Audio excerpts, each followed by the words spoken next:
Barry Allen. I am the fastest man alive.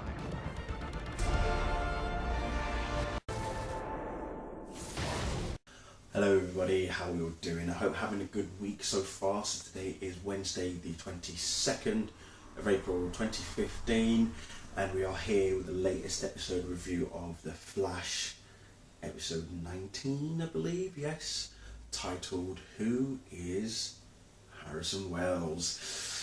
We don't really get a big reveal because we kind of already know who he is from the last couple of episodes already, but this episode we feature two guest stars from Starling City, Captain Lance and of course his daughter Laurel, because Joe and Cisco go to Starling City to investigate what really happened to Harrison Wells 15 years ago. Because if you remember from last week's episode, Dr. McGee was telling Barry how after what happened with Tess, Harrison was a completely different person. So it's now up to Joe, Cisco, Barry, Eddie, Caitlin, try and figure out what really happened 15 years ago.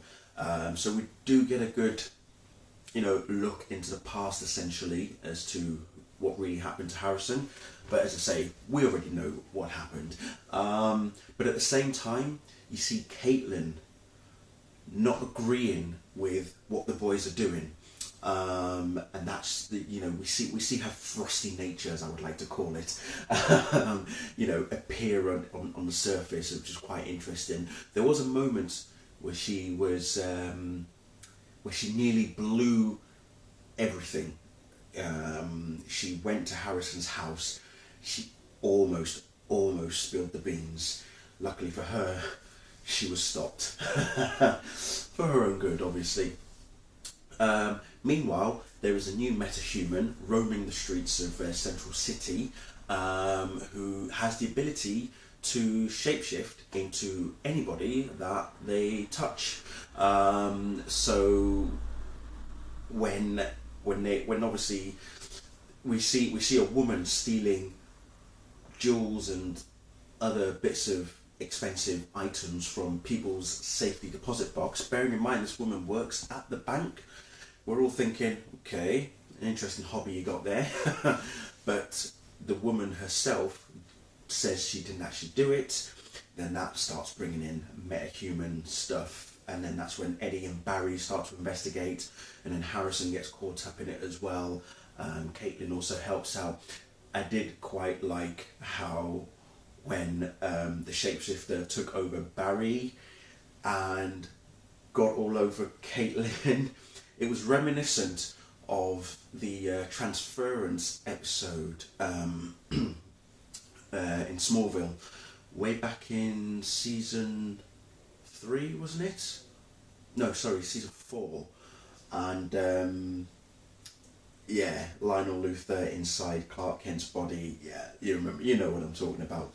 But also, obviously, when Clark Kent was on Red K as well, it was that sort of similar, moment, as it were, between Clark and Lana, Clark and Chloe, and here we've got Barry and Caitlin as well. So yeah, that was quite interesting.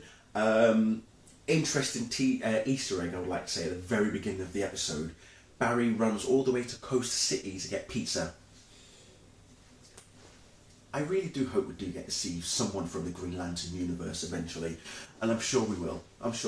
But yeah, Coast City was shown in this episode, which I thought was pretty good.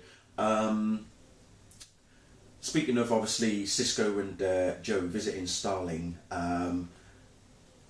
Laurel has a private chat with Cisco. He gets all geeky, bless his cotton socks, but she's asking him a favour regarding her late sister's sonic device.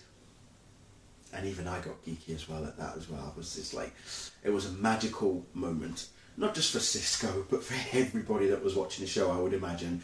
But when he showed her the modified version, perfect, absolutely perfect. And what I love about having the show on the screen, live action, is that we now see, because even though in the comics it doesn't really explain how Black Canary has the sonic cry.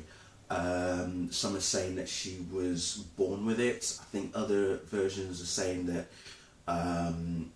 it was some sort of I don't know, maybe she had something put inside her essentially. Whereas this time round, it's actually more, you know, it's scientific, it's more technical, as I would like to call it. So yeah, very, very nice touch, a perfect way that he modified it as well. And the fact that he also got to call it the Canary Cry. Oh, gotta love Cisco. He and the bit where he teased, I've had a bit of experience with sound waves lately.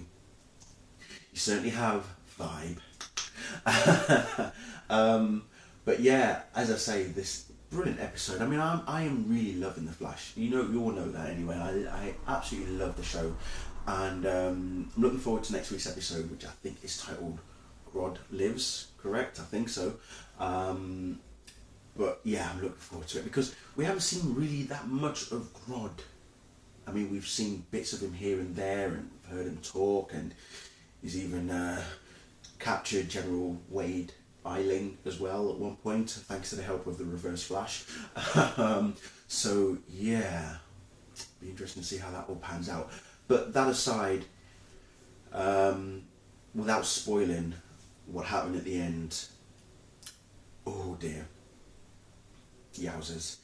But yeah, it kind of answers the question of what happened 15 years ago regarding Barry's mother and such. So yeah, not going to go further into it, but yeah. But no, seriously, brilliant episode.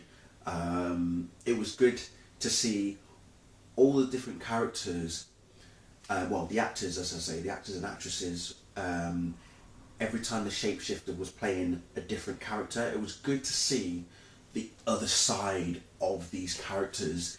You know, we're seeing the bad side of Barry and the very cynical side of one, Caitlin as well, and Eddie at one point as well was also you know, manipulated essentially. So yeah, it was really good to see everybody, you know, be able to explore that other dynamic of their character. It was pretty good. I do like things like that, you know, where they don't always have to be bad, but when they do play a bad side of themselves, it's very scary, really, really scary. So yeah, and there was a moment with Harrison and Joe as well. Whether or not Harrison knows what happened, he's teasing Wells. Yeah, I say he's teasing Joe even. He's really teasing Joe. Bad man he is, I tell you. I just want to stop calling him Harrison Wells and start calling him Ian Barthorne, because we know that he is the Reverse Flash now anyway. But yeah, revelation for everybody on the show. Be interesting to see how it all pans out over the next few episodes. So I think after this week there are now 3 episodes left, I believe. So quite a, you know, we've not got long to go to the end of the season. So I think about maybe 3, possibly 4 episodes left. In fact, I think, cannot remember, maybe 3 episodes. I think, yes. But anyway, I'm going to leave it there. Thank you all very much for watching. The girlfriend's actually having a nap because in about 2.5 hours we are going to see Avengers Age of Ultron. Midnight showing here in the UK. My review will be coming tomorrow, and for those of you who have been doing the competition I'm currently running, which ends at midnight tonight, by the way, yeah, I will be picking the winner tomorrow when I've done my review. And if you still want to enter, you've still got time, 2 hours and 15 minutes to be exact. Go and check the Age of Ultron competition video that I've put up. It's been up for a few weeks now. So answer the questions I've placed on there and you'll find out what you can win as well. Alright, thank you all very much for watching. Don't forget Arrow's on tonight as well. The Fallen. So I'll be reviewing that one tomorrow as well. Right, I'm going to stop now. Okay, see you all later.